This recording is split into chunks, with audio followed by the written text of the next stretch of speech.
So last time I spoke about my personal favourite musical, Sweeney Todd, and how it had many variations, and yet they've all proven to be successful, from books, plays, musicals, and films.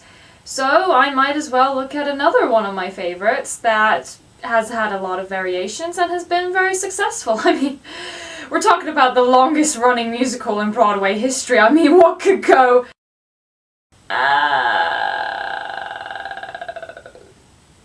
Okay.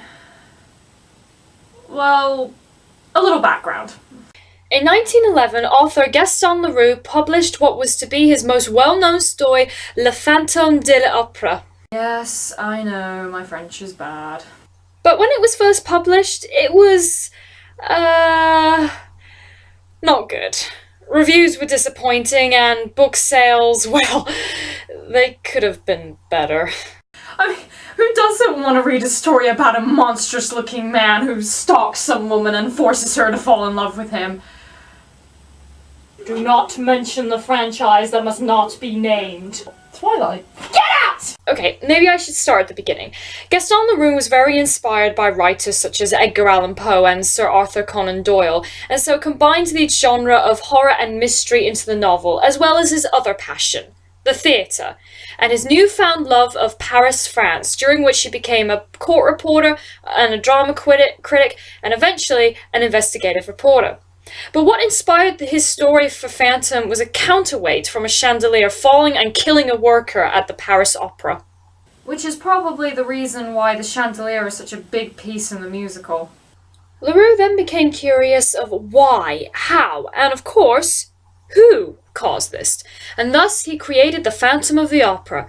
And in the novel he tries to even convince the reader that this being was real, and that he had seen evidence such as skeletons underneath the opera house. The thing that is definitely the strength of the book is the imagery, such as the Phantom's appearance of death, and his home in the sewers is described as this underworld. In fact, you could argue that the imagery was what inspired graphic illustrations in English, American, and of course, French newspapers, which then encouraged Universal Pictures to make the silent movie in 1925, starring Lon Chaney, and this film is known as important for the silent genre and horror and monster movies, so it is definitely worth watching and a great addition to the Universal Monster Collection. I guess the downside of this movie is, well, the characters are written like stereotypes. Eric is a monster, Christine is the damsel in distress, and Raoul is the strapping hero.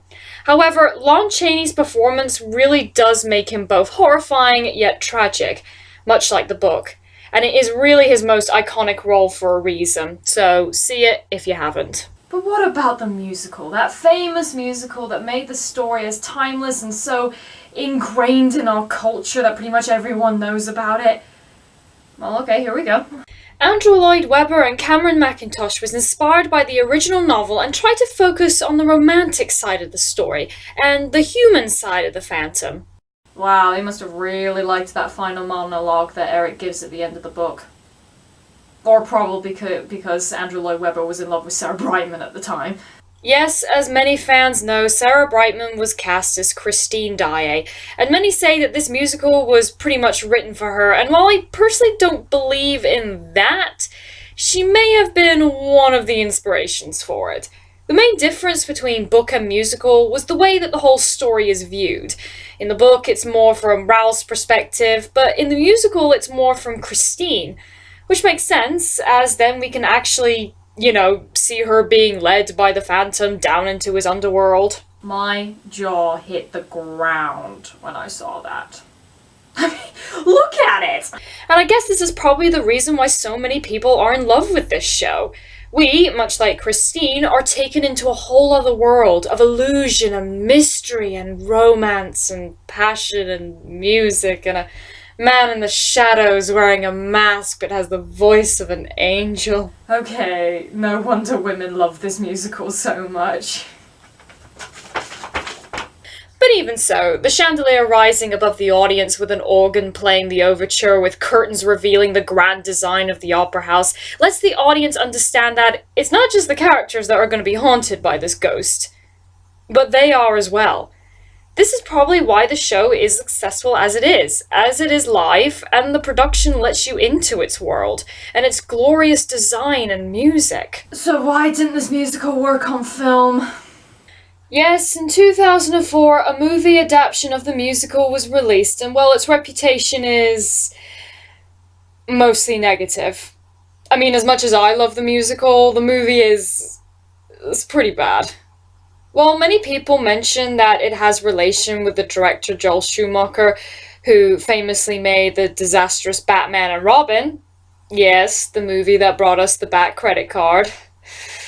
But I guess since Schumacher's attempt of making a movie about a masked character who hides in the shadows and is completely insane worked out so well the first time, Lloyd Webber still thought he was the best choice. Okay, so what are the problems? Well, for one thing, the casting is an issue. Gerard Butler can't sing and doesn't have that passionate quality, although to be fair, the lack of a deformity didn't help.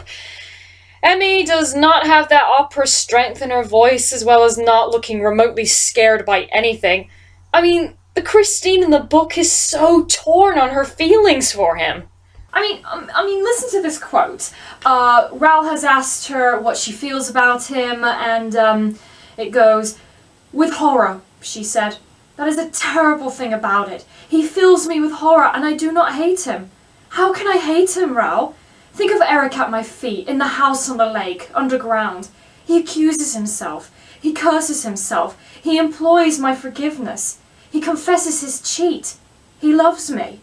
He lays at my feet an immense and tragic love." And then it goes on to say, "Although he was not an angel, nor ghost, nor a genius, he remained the voice. For he sang, and I stayed." As you can tell, this might remind you of Music of the Night in the musical, and how Christine uncovers the mask. She sees him, but the audience doesn't. But as the production is visual, all it took was Christine to hand back the mask. No words needed to be said, and yet it shows that she pities him, even understands him, which is why Hal Prince, the director of the original musical, believes that this is when Eric truly falls for her. Didn't get any of that from the movie. Although that's not the worst example I can give. Oh no. Yes, I have mentioned before that Point of No Return is the scene in the movie that pisses me off the most. When you look at how this scene in the show, the Phantom is dressed completely in black, and Christine, as far as I can tell, has no idea it's him, but they are the only ones on stage. The song is very sexual and passionate. It is the Phantom's chance to get close to her physically, as his hands are the only thing that we can see. But in the movie, nah, let's have none of that. I mean, have a couple of embraces, sure, but let's have them mostly apart, with dances in the scene as well, and fire and stares. Ooh. And how about Christine knows from the start that it's him, because, well, he's not hiding that well, doesn't even put on an Italian accent like in the show, and yet is completely aware that her fiancé is watching her. Wow. Christine in the movie is a bitch. I guess what drives me nuts mostly about the movie is the film language, and that it seems as though it doesn't really get what certain scenes were trying to achieve from an emotional or visual standpoint. Which is weird, as I believe Lloyd Webber was involved a bit. I mean, I get the changes have to be made when adapting, but wouldn't you want the same emotions to be delivered to the audience? I've already gave the example of Point of No Return, but let's look at a few more. The journey down to the Phantom's lair, to me, seems like a journey into the subconscious. Not just Christine, but for the audience as well, which makes sense as the lyrics of Music of the Night involved "surrender to your darkest dreams" and "leave all thoughts of the world you knew before." In the show, we get that feeling from the cold wash of colours with smoke and shadows and candlelight. Even in the Lon Chaney film, the reflection of the water made it seem like a maze.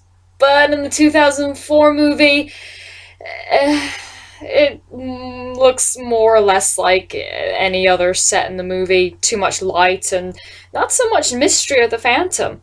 They tried to put some surreal imagery, like the hand candles, But then we get nothing else like that for the rest of the movie. Instead of questioning how the Phantom achieves what he does, the movie just shows his every move, which takes out the suspense of the story. Part of what makes the Phantom interesting from the book, silent movie, and musical is that we don't see him that much. It makes us want to come back and figure him out. If you want to talk emotion, then let's look at All I Ask of You. In the show, we only see Christine and Raoul together as they declare their love for each other, and the Phantom does not show himself until they leave. Yes, while it is kind of obvious from a story element that he is there, but he doesn't physically show himself until they leave. The movie, however, shows the Phantom throughout the song, and so it's not clear what emotion the audience is meant to be feeling. Are we meant to be sad for the Phantom? Or happy for the young couple? So I guess imagine for you Tim Burton fans out there who are watching this video, take the scene in Dark Shadows when Barnabas and Victoria are having that conversation and they start to express their feelings for each other. Just imagine if we kept cutting to Angelique listening in rather than saving that point at the end. Wouldn't that make the scene seem a little different to how it is now? At the end of the day, the movie just failed to capture the emotions the show was communicating, as well as how to express such emotions through film language. Now, some might say that Phantom the Musical is just a hard transition to film. Well, like any musical, there is the challenge, but it's not impossible to think it can be done successfully. But for those of you who want to see the musical but unfortunately can't get tickets or is not around and wants to see it at home, I would definitely recommend them to get the 25th anniversary at the Royal Albert Hall. Maybe one day we might get a director that can adapt the musical of Phantom successfully. Probably a director who knows how to make a musical more like a movie, has experience with dark stories, but yet can mix it with comedy, knows how to mix reality and fantasy, been successful with masked characters, as well as the misunderstood, creating emotional response. But one can dream. Thank you guys for listening, and I hope to see you soon.